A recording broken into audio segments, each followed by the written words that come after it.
Coucou mes ladies, c'est Valérie de Vast Natural Journey, votre coach pour la beauté et santé intérieure et extérieure de la femme. On continue avec la série de vidéos sur les bases d'une routine capillaire.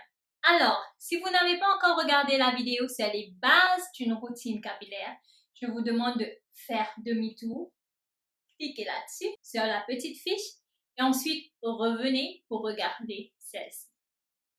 Dans cette vidéo, je viens vous parler des différents shampoings hydratants, avec sulfate, clarifiant, co-wash après shampoing et alternatives disponibles pour les cheveux crépus, bouclés et frisés, afin que vous sachiez quels produits utiliser pour les besoins de vos cheveux. On y va? Avant de continuer mes ladies, dites-moi, est-ce que vous utilisez encore des shampoings ou vous êtes plus pour les alternatives? Quelle a été votre expérience? Dites-moi tout en commentaire. Pourquoi utiliser un shampoing? Eh bien, surtout pour mes ladies qui aiment être super stylées, cheveux top et tout. Eh bien, après avoir empilé des produits comme les gels, les huiles végétales sur vos cheveux mélangés avec de la saleté dans l'air, de la transpiration, les peaux mortes de votre cuir chevelu, non seulement nos mèches peuvent s'alourdir, mais cela pourrait aussi boucher nos pores, qui peut aussi entraîner à des complications du cuir chevelu telles que l'amincissement des tiges de cheveux jusqu'à des chutes de cheveux graves.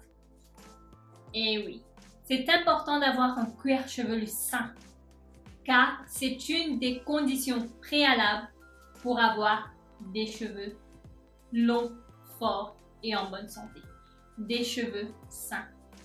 Le shampoing que vous utiliserez dépendra de la condition de vos cheveux.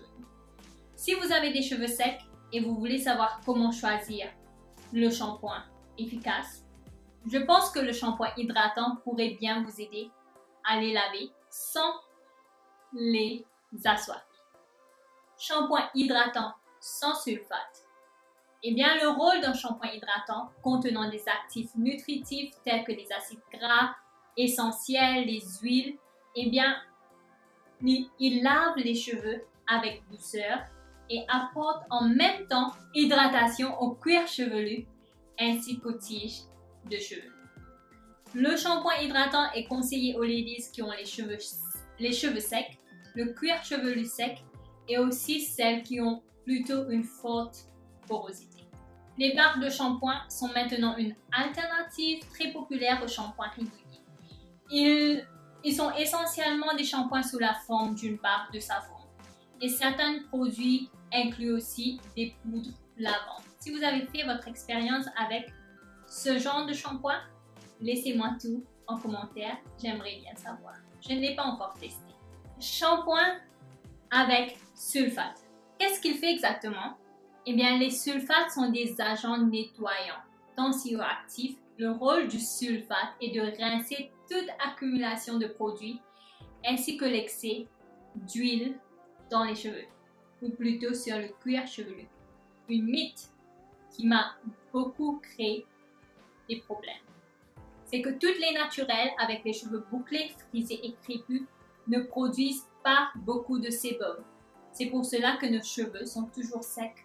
Beaucoup de nos ladies naturelles produisent certainement pas beaucoup de sébum. C'est comme ça. Mais le fait que nos cheveux soient ondulés empêche aussi au sébum de descendre comparé aux caucasiens. C'est pour cela qu'on doit toujours les hydrater. Mais il y a d'autres ladies aux cheveux bouclés, crépus, frisés, comme moi, qui produisent beaucoup plus de sébum qu'on ne le croit. Et certaines mettent de l'huile sur leur cuir chevelu pensant qu'il a besoin d'être hydraté. Eh bien, cela peut entraîner trop d'accumulation de produits sur la tête ou encore la dermatite séboréique sur le cuir chevelu.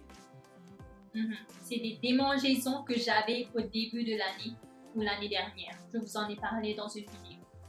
Eh bien, tout cela pour vous dire que je connais certaines ladies qui ont arrêté d'utiliser les shampoings avec sulfate, tout simplement à cause de leur mauvaise réputation, mais qui ont dû retourner au shampoing avec sulfate car elles avaient trop d'accumulation de produits sur la tête. Eh bien, mes ladies, ce fut aussi mon cas. Ce n'est seulement lorsque j'avais des démangeaisons, croyant que j'avais le cuir chevelu sec, que la dermatologue m'a informé que j'avais le cuir chevelu gras. Surprise! Eh bien, depuis, ce qu'il me faut faire, c'est enlever le sébum qui est resté sur le cuir chevelu. Et je dois me laver les cheveux avec du shampoing avec sulfate et cela me convient. Moi, je conseille le shampoing avec sulfate aux ladies qui ont le cuir chevelu gras. Et si vous avez les cheveux secs, je vous conseille tout simplement de faire un bain d'huile avant et aussi de mettre le shampoing que sur votre cuir chevelu, car de toute façon, lorsque vous allez rincer vos cheveux, le shampoing va descendre. Il va descendre sur vos mèches qui seront lavées. Mais vu que vous avez fait votre bain d'huile, cela ne va pas retirer toute l'huile que vous avez mis sur la tête. En tout cas, ça marche pour moi. Ensuite, arrivons au shampoing clarifiant. Ces types de shampoings ont gagné en popularité ces derniers temps. Eh bien, ils clarifient les cheveux, tout comme le shampoing avec sulfate, mais au lieu d'utiliser des surfactants comme je vous en ai parlé, les sulfates de laurier de sodium, ils utilisent des ingrédients plus doux, mais aussi pour nettoyer vos cheveux. Après un shampoing clarifiant, vous pouvez être certain que vous n'aurez plus d'huile naturelle ou beaucoup moins et les cheveux, les produits restés dans les cheveux vont aussi disparaître. Le co-wash. Eh bien, les principales raisons pour utiliser un co-wash sont qu'ils aident à garder les cheveux hydratés et une apparence plus saine. Si les shampoings ont tendance à enlever les huiles naturelles de vos cheveux, eh bien, le co-wash serait une bonne alternative. Si l'on regarde les ingrédients dans un après-shampoing ordinaire, vous remarquerez qu'il n'y a pas d'agent nettoyant car il est en fait formulé pour apporter hydratation aux cheveux après le shampoing. Donc, si vous utilisez un après-shampoing ordinaire pour vous laver les cheveux, vous risquez d'utiliser en fait que de l'eau et cela peut aussi amener à des accumulations de produits sur votre cuir chevelu et le risque d'hydratation de votre cuir chevelu. Donc, le plus important, c'est que le cuir chevelu soit propre afin d'éviter les bactéries, les germes, les débris, les saletés de l'environnement et tout ce qui s'y accumule. Et le co-wash est idéal pour celles qui souffrent de sécheresse constante ou extrême. Il contient des tensioactifs, mais pas comme les shampoings ordinaires, car il ne dépouille pas les cheveux de ces huiles naturelles et il hydrate les cheveux en même temps. Si vous ressentissez des problèmes d'accumulation, passez ensuite à un shampoing clarifiant pour éliminer les résidus indésirables. Si vous utilisez des shampoings dans votre routine capillaire, vous aurez besoin de 2 shampoings.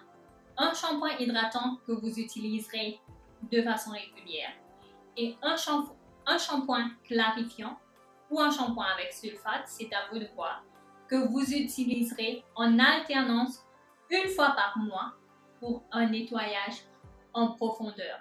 Eh bien, lui seul viendra à bout de tous les produits accumulés à la surface des cheveux qui ne peuvent être éliminés autrement.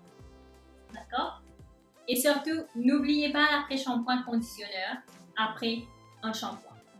Alors, quelques alternatives des shampoings. Vous avez les poudres ayurvédiques, la poudre d'Arita et la poudre de Shikakai. Et ce sont des herbes ayurvédiques populaires utilisées pour nettoyer et clarifier les cheveux.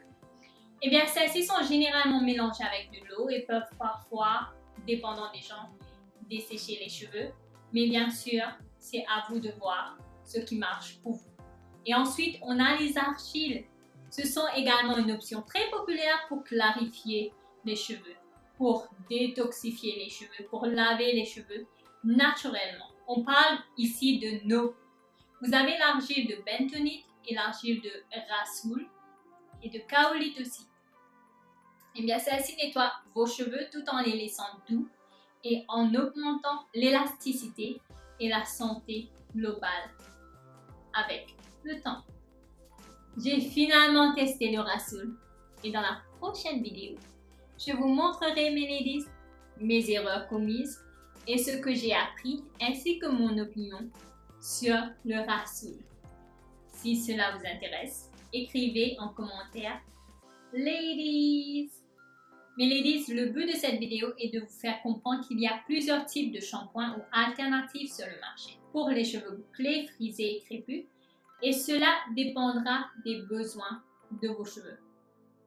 Ne croyez pas que si une lady sur YouTube a le même type de cheveux que vous ou encore la même longueur que vous, les produits qu'elle utilise vont certainement vous convenir. Non. Il y a beaucoup de facteurs qui entrent en jeu. Pour cela, par exemple, où est-ce qu'elle habite? Qu'est-ce qu'elle mange? Est-ce qu'elle hydrate son cuir chevelu? Est-ce qu'elle y met de l'huile? Est-ce que c'est gras ou c'est sec? Ce sont des facteurs que vous ne voyez pas lorsqu'elle fait sa vidéo. Moi, personnellement, je me lave les cheveux chaque semaine. Je fais un co-wash, je fais le Rasoul depuis quelques temps maintenant et je fais 2 shampoings avec sulfate. Peut-être 1 à 2 fois par mois. Combien de fois est-ce que vous lavez vos cheveux, mes ladies? Avez-vous remarqué une différence depuis que vous avez peut-être retiré le shampoing dans votre routine capillaire? Mais laissez-moi tout parce que vous êtes mes ladies et j'aimerais savoir afin de vous donner encore beaucoup plus de conseils et on s'entraide entre nous. Sur ce, je vous dis à très bientôt pour ma prochaine vidéo sur le Rasoul.